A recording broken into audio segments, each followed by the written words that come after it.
కరీంనగర్ పట్టణంలోని 2 పోలీస్ శిక్షణ కేంద్రాల్లో ఈరోజు పాసింగ్ అవుట్ పెరేడ్లో డీజీ కమలాసన్ రెడ్డి పాల్గొన్నారు. ముఖ్యంగా దీంట్లో పాల్గొన్నటువంటి కానిస్టేబుల్ ప్రతిభ కనబర్చిన వారికి కూడా బహుమతులు అందజేయడమే కాదు, మరోవైపు ప్రజలతో క్రమశిక్షణతో ఉండాలి, ఇంకోవైపు ఫిట్నెస్ విషయంలో కూడా ప్రతి ఒక్కరు కూడా తప్పనిసరిగా ఫిట్నెస్ను పాటించాల్సిన అవసరం ఉందని చెప్పడమే కాదు, ముఖ్యంగా ప్రజలకు చాలా చేరువలో పోలీస్ వ్యవస్థ ఉండాలని చెప్పిన నేపథ్యం మనకు కనిపిస్తోంది.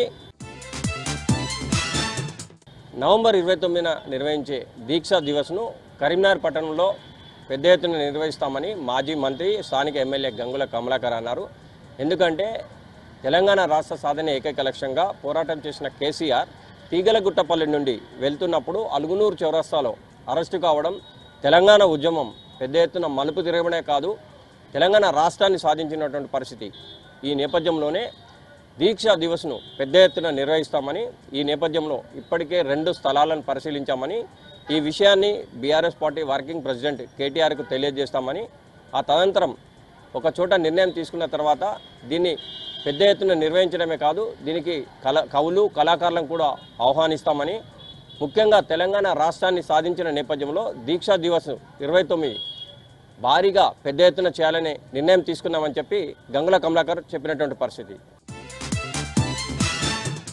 స్కాలర్షిప్ మరియు ఫీ రీఎంబర్స్మెంట్ వెంటనే విడుదల చేయాలని చెప్పి ఎస్ఎఫ్ఐ ఆధ్వర్యంలో ఈరోజు తెలంగాణ చౌక్లో విద్యార్థులు పెద్ద ఎత్తున ప్లెకార్డులతో నిరసన తెలిపారు.